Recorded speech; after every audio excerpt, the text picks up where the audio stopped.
Hello there, welcome back to the Ogre Git Reacts, Reviews, and Off Times Reminiscences. I'm going to do a trio of tragedy for you over the next few videos. Three videos which at least have one foot in the DSBM subgenre of black metal. And DSBM is a genre that I have some difficulty with. Now, I consider myself to be quite a happy chappy. Not much gets me down. It takes a lot to break the grin I normally have from ear to ear. I know it doesn't manifest itself very often on these videos, but believe you me, away from these videos, I grin that much that my head nearly splits in half. So not even DSBM is going to wipe the smile from my face. But I do have some difficulty with the genre. Having said that, as with most things, there are exceptions, and there are songs within the genre or artists within the genre that are like diamonds in sand. Once you pick them up and hold them in your hand, the sparkle from them attracts you so much that you put them in your pocket and you'll never get rid of them. The first band or artist we're gonna listen to is None, who for me, I'm not saying they do it right for me. It might not be for everybody, but it all depends on how you were affected by people's music. Anyway, before I start waffling on ad infinitum, let's listen to this track from None.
That's the way to do it, isn't it? Even the brittle acoustic intro doesn't prepare you for the sheer wretchedness of that opening guitar riff. To use an often used image from this genre, it is a razor blade across the wrist riff. Totally wretched. Although for me, of course, being so minded, I can see what the artist is trying to portray, but it just makes me happy. There's no, I don't read lyrics, so I have no idea what the context of the song is, other than what the title hints at. But for me, I just feel happy when I hear something as magnificent as that riff, even though it is, as I say, a wretched riff. And I presume designed to convey some form of misery. But nonetheless, what can I say? I'm going to go off at a tangent here, so I'm going to stop right now and just move on with the music.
So it's easy to be lulled by that introspection we've just had. Turn off the lights and take yourself away somewhere. But the thing that keeps me listening with that in that particular section is there's clearly a build-up occurring.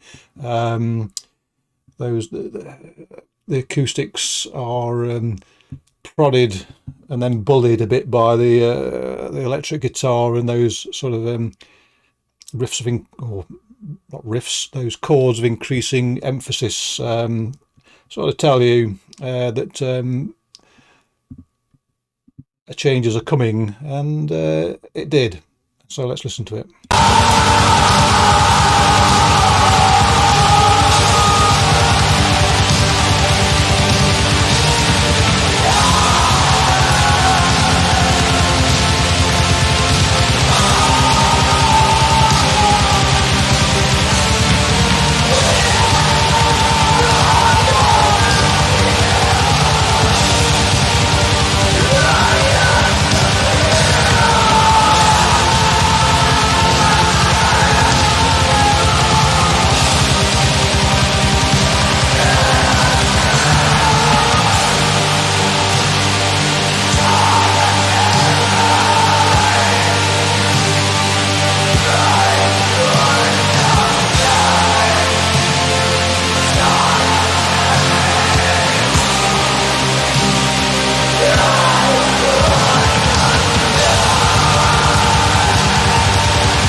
Well, we're back into the introspective section of the song, or another introspective section of the song. One of the things that turns me off of DSBM is the vocals very often. I can't be doing with the more high-pitched, screamy aspects of DSBM that other artists either totally employ or employ in a significant amount. It's just something that grates on me. It's not a criticism of the composition. It's just something that I wouldn't even say it annoys particularly. It just doesn't appeal to me. And so none have that in their favour. The vast majority of their anguish is in a more palatable form than other DSBM artists employ. And I have to say that it's the general tone that none have in their music, their general sound, which makes them a winner for me as well. There's that fizzing fuzz of the guitar and the various... yes, it tends towards the slower side, but the drums give a range of dynamics which keep things interesting, and so it's the whole really that makes non-work for me. Anyway.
I listen to this song quite a bit, so I know what's coming, so I'll make a comment now. Now,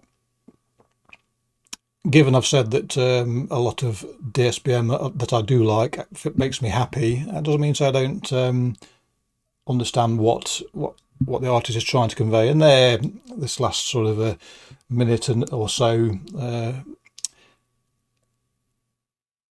quite eloquently portrays loneliness, I suppose. There's a dark space there that somebody's in with no one around them to console them. So again, much as I enjoy the music, and that's the whole point, isn't it, of music, by and large, I absolutely understand what the artist is portraying.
So there you go, and well, fuck me, I have to say, because I've heard that song countless times, and I always